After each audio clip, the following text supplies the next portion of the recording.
Lo que vamos a ver ahora es un tema de cómo se pueden interpretar intervalos de confianza y de cómo yo los puedo utilizar para sacar ciertas conclusiones. Para el proyecto yo les pedí que construyeran por lo menos dos intervalos de confianza o dos pruebas de hipótesis. Ustedes las pueden construir con cosas como esta que vimos ahora. En este caso yo tenía una muestra de 200 mujeres y de esa muestra de 200 mujeres contamos 130 que jugaban videojuegos. Entonces, ustedes en su muestra, si ustedes vieron a 40 personas o a 50 personas, pueden tener 40 personas y de las 40, 16 dijeron X, algo que me interesa. Ustedes van a contar algo que les interesa y calculan los intervalos de confianza. Ustedes definen el nivel de confianza. Como recomendación, el 95% es el más usual, hacer intervalos al 95% o hacer pruebas de hipótesis al 95%. Pero si ustedes quieren hacer el intervalo de confianza con un 99% de confianza, lo pueden hacer, nada más cambian el valor de Z. Entonces, ¿qué puedo hacer yo con información como esta? Digamos que alguien había hecho esta afirmación, había dicho que la mitad de las mujeres jugaban videojuegos. Juegos, ok. Entonces, me pueden dar una afirmación como esta y me pueden preguntar si esa afirmación es falsa o verdadera. Entonces, ¿qué es lo que yo tengo que entender? Yo tengo que entender lo que significa el intervalo. Lo que significaba el intervalo es que el porcentaje verdadero en la población, ya no en estas 200 mujeres, sino en todas las mujeres que están estudiando carreras STEM, el porcentaje de ellas que juega videojuegos está en algún lugar en medio de estos dos valores. Es como que yo tenga aquí el 57, voy a redondear para no usar los decimales, y por aquí tenga el 72, sé que estoy redondeando mal, pero es nada más como para que lo veamos como ejemplo. Y nos imaginamos que entre estos dos valores puede haber como una línea, es un continuo. Aquí está 57, aquí está 58, 59, 60, 70, etcétera. Entonces esto es como una línea. Y aquí hay un montón de valores. Cualquiera de esos valores puede ser el porcentaje verdadero en la población de mujeres que juegan videojuegos.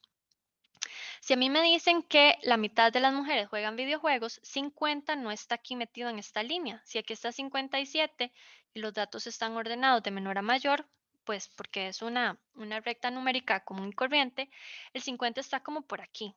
Aquí está el 50%. Entonces, nosotros no diríamos que es exactamente la mitad o que se puede afirmar que es exactamente la mitad de mujeres. Si a mí, entonces, esta afirmación diríamos que no tenemos información. No voy a decir de plano que es falso porque el intervalo de confianza es solo 99% seguro. Puede ser que nos equivoquemos y que sea el 50, pero esa información, digamos, me da como para pensar que ya es más de la mitad. Ahora, si me hacen una afirmación como la siguiente, veamos la otra. Entonces, es muy probable que más de la mitad jueguen videojuegos. La misma historia, me van a preguntar si esto es falso o verdadero. Ok, aquí yo diría, esto tiene probabilidad de ser verdadero. ¿Por qué? Porque más de la mitad es más del 50%. El 50% está aquí por fuera. Todos mis valores que están dentro de esta recta son mayores al 50%. Entonces sí, es muy probable que más de la mitad jueguen videojuegos. Esto es verdad. Esta de aquí, en la que no tenemos suficiente información, normalmente la vamos a hacer un falso. ¿Por qué? Por como lo que habíamos dicho la semana pasada, yo no uso un único valor para decir que en la población está pasando esto así como de tajo. Lo mismo, yo no voy a decir en un caso como estos que de fijo no es verdad, pero es mejor no aceptar la afirmación, que es algo que también vamos a ver en pruebas de hipótesis. Hacemos en estadística, son como juegos de palabras casi, o sea, en lugar de decir que algo está pasando, lo que hacemos es que decimos que pareciera que no pasa. Yo sé que es lo mismo con otras palabras, pero es como para no hacer una afirmación tajante. Entonces, si a mí me dicen la mitad de las mujeres juegan videojuegos, yo voy a decir, no tengo suficiente información, mejor digo que es falso. Pero si ya me hablan de que es muy probable, de que la mayoría juegue videojuegos, yo digo, bueno, sí, más de la mitad es más del 50%, entonces esto es probable que ocurra porque mi intervalo es 95% confiable o 99% confiable y más de la mitad, los valores que yo encontré y el valor verdadero de la población que va a estar en medio de estos dos, siempre va a estar por arriba del 50% o casi siempre va a estar por arriba del 50%, entonces eso puede ser verdad. Vamos a hacer otro ejemplo de estos para ver cómo nos va con eso. Imaginemos que yo tengo estos límites. Esta vez los voy a hacer para un promedio y no para un porcentaje. Digamos que es la edad promedio de un grupo de estudiantes. Entonces voy a decir que van de los 20 años a los 28 años. En algún lugar en medio de estos dos valores está de nuevo la edad de los estudiantes, la edad promedio de todos los estudiantes que existen. Y esto lo podemos imaginar como una recta. Y ahí hay diferentes valores. Entonces ahí está el 20, 21, 22 hasta 28. Aquí en algún lugar está el promedio real de la población. Si a mí me dan una afirmación como la siguiente, la población es menor a 25 años y me preguntan si esta afirmación es falsa o verdadera, entonces yo sé que aquí está el 20, digamos que por aquí está el 25, y a mí me preguntan si la población es menor a 25 años. Es otra de esas situaciones donde no tengo información.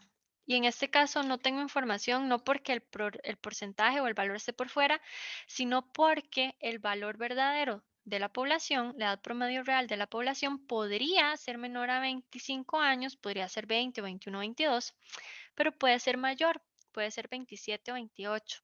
Entonces no puedo hacer esta afirmación y si me dicen así de fijo, la población es menor o tiene menos de 25 años en promedio, yo de una vez pondría, mejor digo que es falso porque no lo puedo afirmar, no estoy seguro de que eso sea verdad, podría ser menor, pero podría ser mayor. En cambio, si me dicen que la población es menor a 30 años, de nuevo, no estoy completamente seguro, pero si tengo que apostar, diríamos que esto es verdadero. ¿Por qué? Porque el 30 está aquí afuera y es muy probable que mi gente, 99% probable, digamos, que mi gente tenga entre 20 y 28 años, que son valores en general menores a 30. Entonces, en este caso diríamos que esto es posiblemente verdadero. De nuevo, nunca voy a decir que de fijo es falso, de fijo es verdadero, es posiblemente falso, posiblemente verdadero, pero si en el examen, bueno, en el examen nunca pongo falsos o verdaderos, pero si en una práctica o en un quiz le sale algo como esto, entonces si es posiblemente falso, mejor pongan que es falso, si es posiblemente verdadero, lo vamos a poner como verdadero, pero en nuestra cabeza tenemos que entender que ninguna afirmación hecha con un intervalo de confianza es definitivamente falsa o definitivamente verdadera. Los intervalos solo tienen cierto nivel de confianza y pueden fallar. Pero si es 99% seguro de nuevo y el 30 está por aquí afuera, es muy probable que mi población sí sea menor a 30 años. Entonces esas son como interpretaciones que podemos hacer con los intervalos de confianza. ¿Se entiende esta parte, chicos? Sí, ¿Ok? ¿Alguno ocupa que repita algo de esto? ¿Estamos bien? Ok, entonces eso sería como, digamos, cosas que yo puedo hacer con un intervalo de confianza, ciertas decisiones que puedo tomar con el intervalo. Y que de hecho, eso que estamos haciendo ahorita, así como viendo dónde empieza, dónde termina, dónde está el valor que me están diciendo que podría o no ser y decidiendo si es falso o verdadero, toda esa historia yo la puedo hacer con lo que se llama pruebas de hipótesis, que es lo que vamos a ver hoy. El tema de hoy son pruebas de hipótesis. Mm, está aquí. Vamos a empezar con las pruebas de hipótesis para la media. Media, ustedes saben que es un promedio. Entonces, ¿qué es una prueba de hipótesis? Una prueba de hipótesis es todo eso que hicimos con el intervalo de confianza, lo hacemos de forma matemática, pero el chiste de la prueba de hipótesis es que determina si existe algo que se llama una diferencia significativa entre un valor encontrado y un valor previamente definido. ¿Qué es una diferencia significativa? Básicamente es decidir si la diferencia que yo encuentro entre el valor que yo tengo como hipótesis, mi teoría, y el que encontré, esa diferencia es suficientemente grande para hacer una afirmación o si esa diferencia es tan chiquitita que se la come la variación. Por ejemplo, si yo digo que yo quiero saber si ustedes como clase tienen en promedio más de 25 años y saco la edad promedio de todos ustedes y resulta que es de 26 años. Entonces, yo dije que quería saber si era más de 25. Me dio el promedio de ustedes que es 26. Pero si ustedes representan a todos los estudiantes que están llevando estadística este cuatrimestre, ustedes son una muestra y la población es más grande, y yo lo que quiero saber es si todos los que llevan estadística son mayores de 25 años, No puedo solo comparar mi valor, el 25, con su promedio, porque ustedes son la muestra, con su 26. Ver 25 contra 26 ahí es como tener una visión muy cerrada, así como de caballo carretonero. No me estoy acordando de que hay una población completa. Entonces, ¿qué tengo que hacer? Tengo que definir si la diferencia entre ese 25 y ese 26 es suficientemente grande, grande entre comillas, porque depende de qué tanta desviación estándar haya, pero definir si es suficientemente grande, si esos dos valores están suficientemente lejos para decir que 26 definitivamente en la población, si viera todos los que existen, seguiría siendo mayor a 25 o no. ¿Por qué? Porque cuando empiezo a ver más y más gente, cuando empiezo a ver la población, puede ser que encuentre gente más y más joven y que el promedio de 26 se vaya haciendo cada vez más chiquitito. Ya no es 26, es 25 y medio.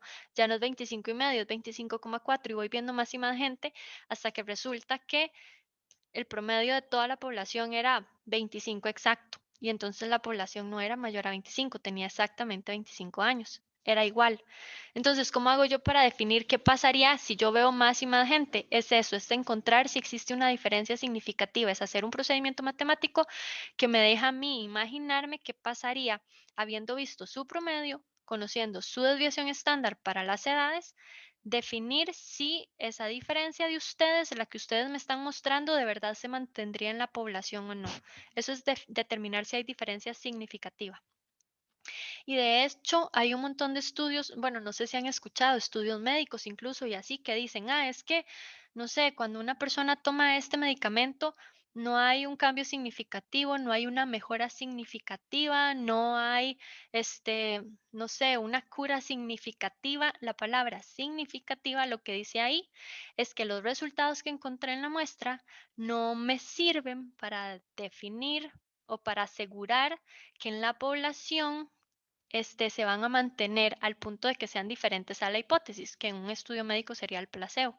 Entonces, cada vez que se habla de esas diferencias significativas, mejoras significativas, cambios significativos, es si ese cambio que vi en la muestra se mantendría para toda la población o no.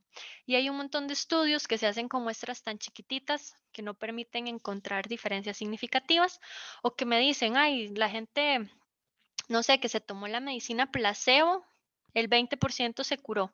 Y la gente que se tomó la medicina verdadera, el 22% se curó y nunca hacen la prueba para ver si ese 22 de verdad es más grande que 20 o no. Entonces, se vende un medicamento o algo así sin haber hecho esas pruebas de diferencias significativas, que eso puede pasar.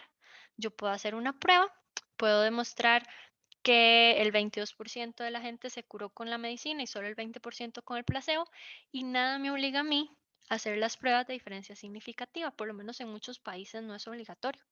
Entonces hay que tener mucho cuidado cuando uno revisa un estudio de encontrar los valores de la muestra y de revisar si el estudio tuvo la decencia de usar esos valores para ver qué pasaría en la población completa.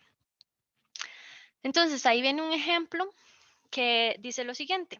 Se cree que la nota promedio de la clase es 70. Digamos que yo agarro todas sus notas y las promedio.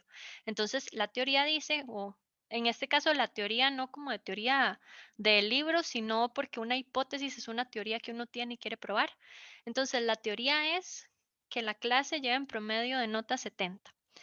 Dice que se toma una muestra de notas de tareas y exámenes de la clase y la nota promedio es de 66, es decir, que no veo la nota de todos, veo la nota, no sé, de 10 personas y me da que la nota promedio es 66 y la pregunta es si 66 es significativamente más pequeño que 70.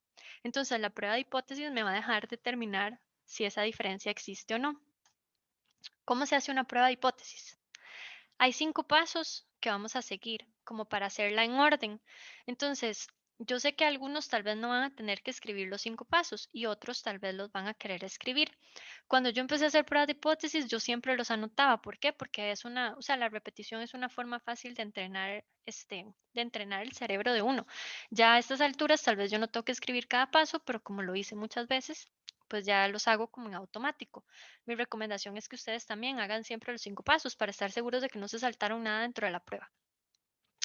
Entonces, lo primero es plantear H0 y H1. H0 se llama la hipótesis nula, H1 se llama la hipótesis alterna y ahí viene una nota. En H0 siempre tiene que estar la igualdad.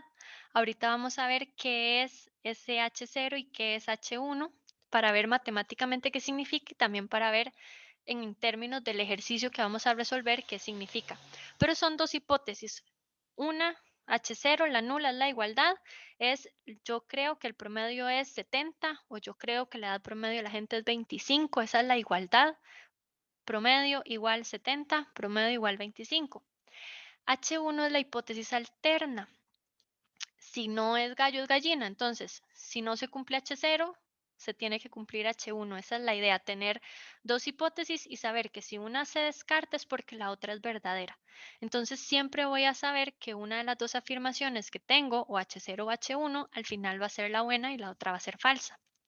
Y de nuevo, verdadero y falso en el sentido de que es probablemente verdadero o probablemente falso. Luego dice que hay que especificar el nivel de significancia. Podría ser el nivel de confianza. Ustedes ya saben qué es confianza y qué es significancia porque son iguales a las de las pruebas de, perdón, a los intervalos de confianza.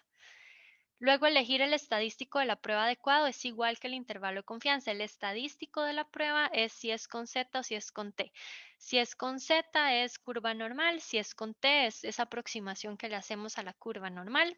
Y los parámetros de elección son los mismos. Si el n es 30 o más de 30 es con Z, si el n es menor a 30 y al mismo tiempo se tiene la desviación de la muestra es con T.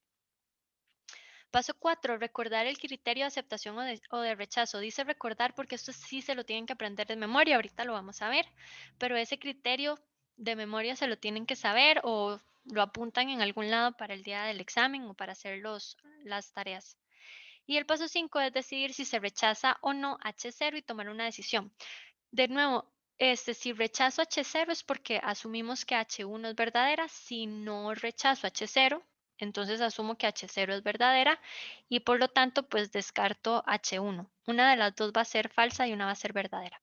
Tomar decisión es básicamente demostrar que entendemos lo que los números que escribimos significan en términos del ejercicio o de la situación que estábamos analizando. Vamos a ver esto con un ejemplo, porque así está como en el aire. Entonces dice, una empresa fabrica bombillos. Se espera que los bombillos tengan una vida medio o una vida promedia de 1000 horas, pero algunos clientes se han quejado diciendo que el bombillo se quema en menos tiempo. La empresa toma una muestra de 50 bombillos y determina que su vida media es de 970 horas con una desviación estándar de 60 horas. Nos piden con una confianza del 95% determinar si se puede afirmar que la vida media es efectivamente de 1000 horas. Entonces, esto yo lo podría resolver con un intervalo de confianza. Hago el intervalo de confianza, veo si ese valor de 1000 está dentro del intervalo o si quedó por fuera del intervalo, que puedo decidir.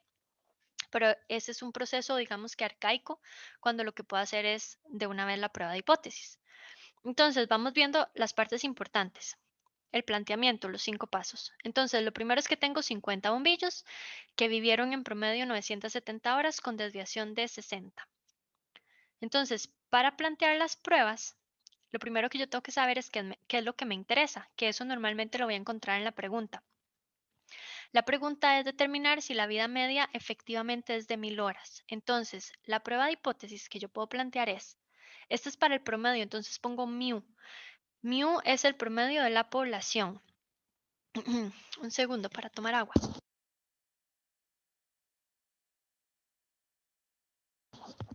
Ok, entonces, ¿qué dice H0 o qué está diciendo la hipótesis nula? Dice que en promedio todos los bombillos que existen, por eso pongo mu, viven 1000 horas. El promedio de vida de los bombillos es de 1000 horas. Ahora, ¿cuál es la alternativa? La alternativa es que el promedio sea menor que 1000 horas. Ahora, ¿cómo sé yo si aquí pongo menor o mayor que? Porque esas son las opciones que tengo. Puedo poner menor que o puedo poner mayor que. Bueno, y en teoría también existe la prueba de hipótesis con el diferente a, pero esa no la vamos a usar. Vamos a usar menor o mayor. Entonces, yo hice un muestreo. Yo vi 50 bombillos y vi cuánto vivieron esos bombillos. si la muestra la tomé bien, si la muestra es representativa y me enseña un poquito todos los bombillos que existen, entonces en teoría estos bombillos representan a todos los que hay. Y este promedio que está aquí, que sería X barra, el promedio de una muestra, me habla un poco de qué es lo que está pasando en mi población de bombillos.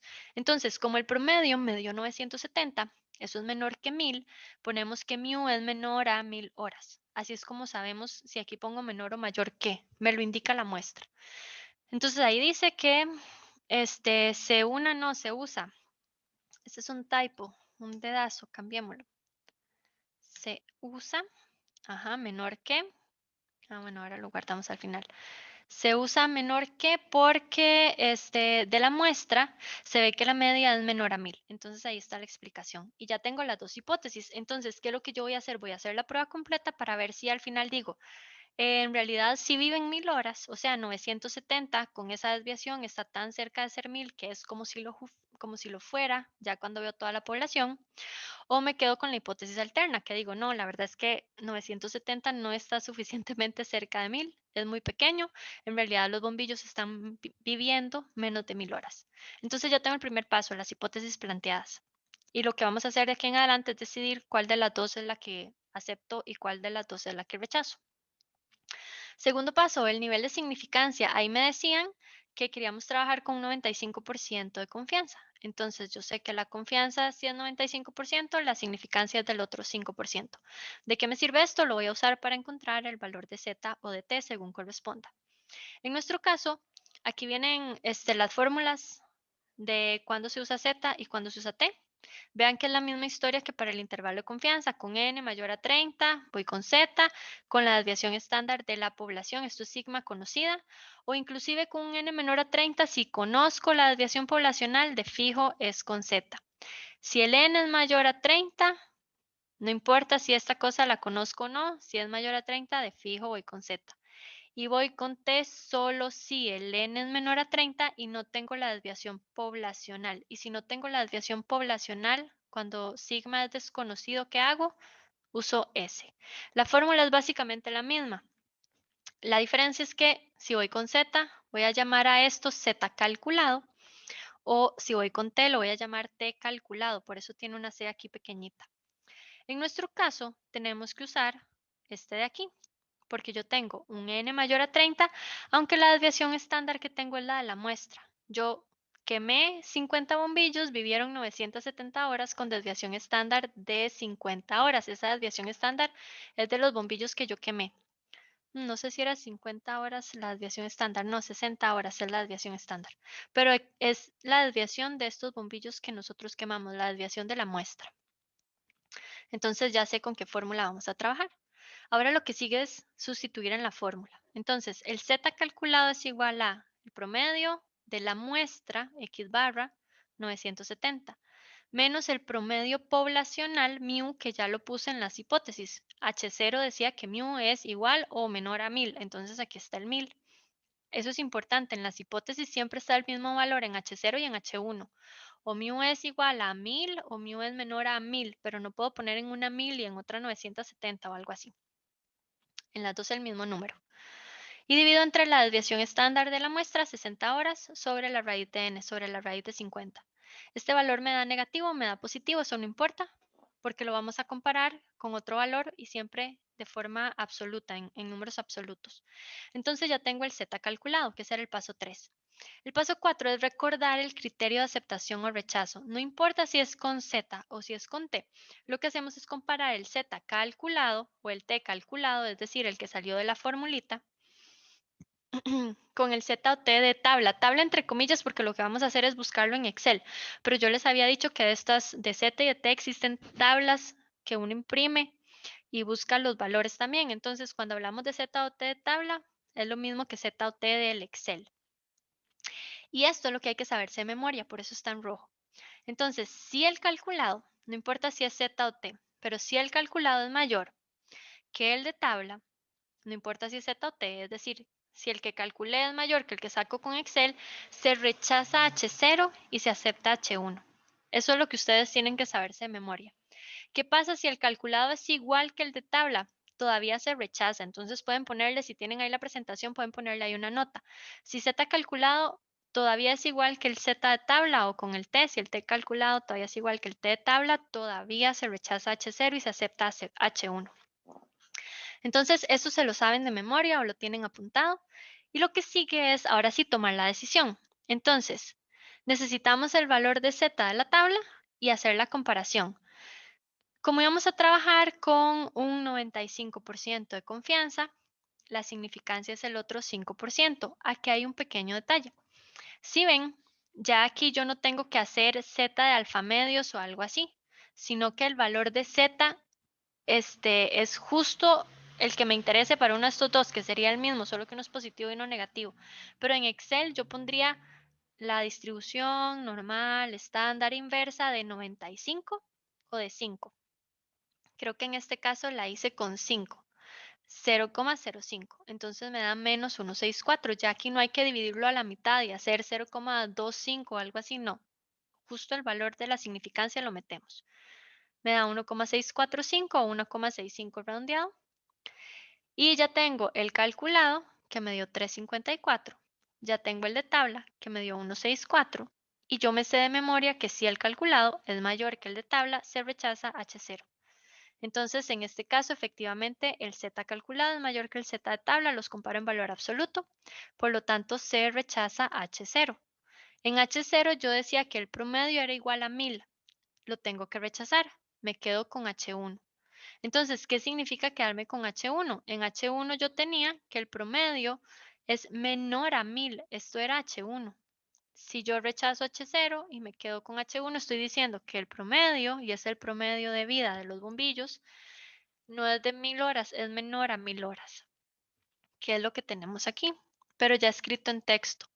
Entonces, con un 95% de confianza, no es posible afirmar que la vida promedio de los bombillos sea de 1000 horas. Se puede afirmar que la vida es menor a las 1000 horas. En otras palabras, esos clientes que se quejaron porque los bombillos se quemaban antes de tiempo, tienen razón. En promedio se están quemando antes de lo que yo prometí que iban a vivir. Entonces, esos son los 5 pasos. Los tienen ahí en la presentación paso por paso para que ustedes los puedan ir revisando. Básicamente, los podríamos resumir en realidad en menos pasos. Es plantear las hipótesis, encontrar el Z de la tabla, encontrar el Z de nosotros y tomar la decisión, porque esto de aquí es sabérselo de memoria. El criterio es de memoria, pero está así para que esté ordenadito y no se les olvide ninguna de las partes. Entonces, voy a meter en Excel la fórmula para que ustedes la vean y que tengan ahí como todas las raíces y toda la historia. Voy a copiar esta de aquí por si alguno necesita ver. Entonces, el Z calculado sería igual a, voy a meter un paréntesis, siempre hago numerador en un paréntesis y denominador en otro. 970 menos 1000. Cierro el paréntesis, ya tengo el numerador entre denominador en otro paréntesis. 60 sobre raíz de 50 y cierro todos los paréntesis que voy debiendo. Ahí se ve bien y nos está dando menos 3,53 o 3,54 ya con dos decimales. Lo voy a desplegar otra vez para que lo puedan ver bien. Y ese es el valor de Z calculado, el que calculé yo usando todos los datos que tenía del ejercicio. Y el de la tabla, para el 95% de confianza, pongámosle aquí que este es Z calculado, y el Z que se llama Z de tabla o Z de Excel sería distribución normal estándar inversa del 95%, 0,95 o de 0,05, no hace diferencia, pero aquí ya no la divido a la mitad y es historia, eso es solo para el intervalo de confianza porque el intervalo de confianza está centrado. Y ahí me da el 1,645 o algo así que nos habían puesto. Creo que estaba con dos decimales o con tres. Profe, disculpe, ¿puedo volver a poner la fórmula para buscarla en Google a ver cuál es la que es en inglés? Es esa, ahí la tenés en pantalla para que la puedas buscar. Es la misma que usamos para el intervalo de confianza. Por si la habías apuntado en algún lado la semana pasada, es la misma.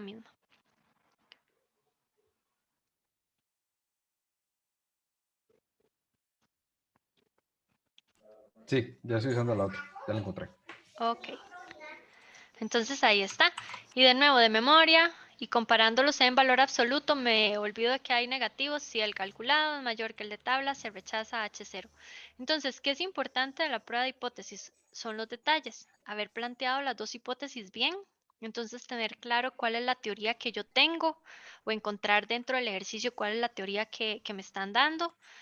Tener claro cuál es X bar y cuál es mío en la fórmula. No los vayan a sustituir al revés. Eso también es un detalle importante. Y luego estar seguros de si voy con Z o con T, porque obviamente si fuera con T, el valor de T es otro completamente y habría tomado decisiones diferentes. Entonces, esos son los detalles. Ya cuando yo sé cuál rechacé, si rechacé H0 o rechacé la otra, es nada más, en la conclusión es escribir en texto lo que está aquí. Entonces, si yo rechacé H0 es porque me quedo con H1 y significa que el promedio es menor a 1000 horas, pero tengo que decir el promedio de qué. Entonces, así la vida media de los bombillos efectivamente es menor a 1000 horas y si los clientes se quejaban por eso, entonces puede que tengan razón. Ya a partir de ahí es nada más escribir el texto. ¿Dudas con este primer ejercicio, muchachos?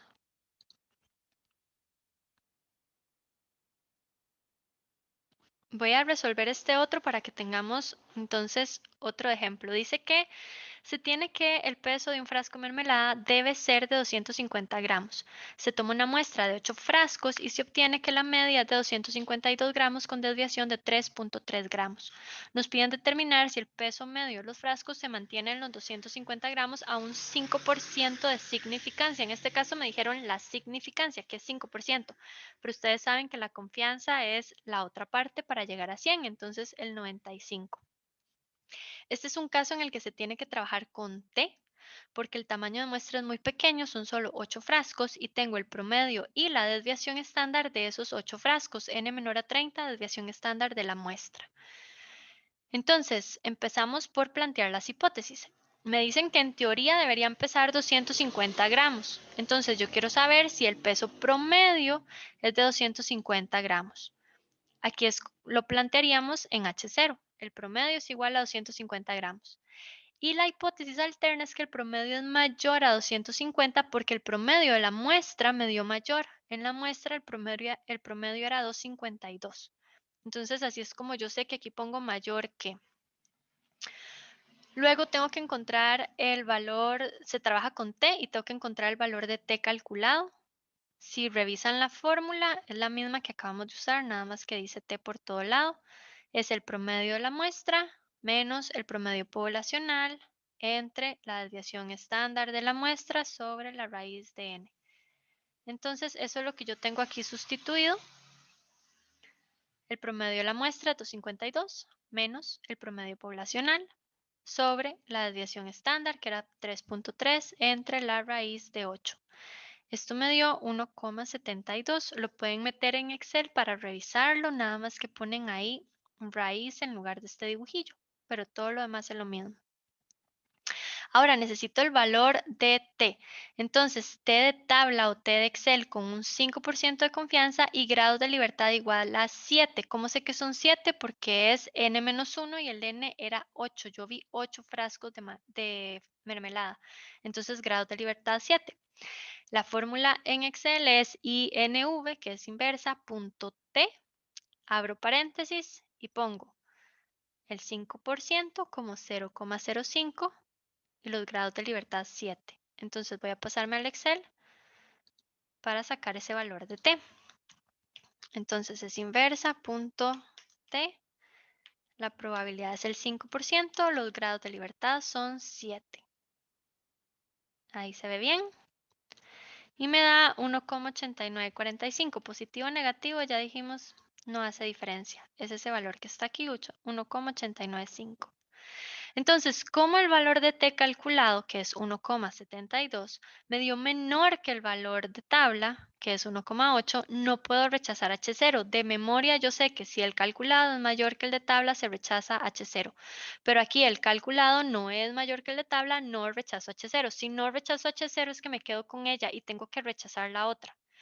Y quedarme con H0 significa que el promedio y eso es el peso promedio de los frascos, es de 250 gramos. Entonces no hay evidencia para considerar que el peso promedio sea mayor. No puedo pensar que es más de 250. Este 252 que encontré no está significativamente lejos de ser 250, básicamente lo mismo. Entonces puedo decir que el promedio es de 250 o como rechazo H1, porque no pude rechazar H0, puedo decir que el promedio no es mayor a 250. Digo que esto no pasó. Y eso tiene un 95% de confianza de ser verdadero. ¿Hay dudas con este ejercicio, muchachos?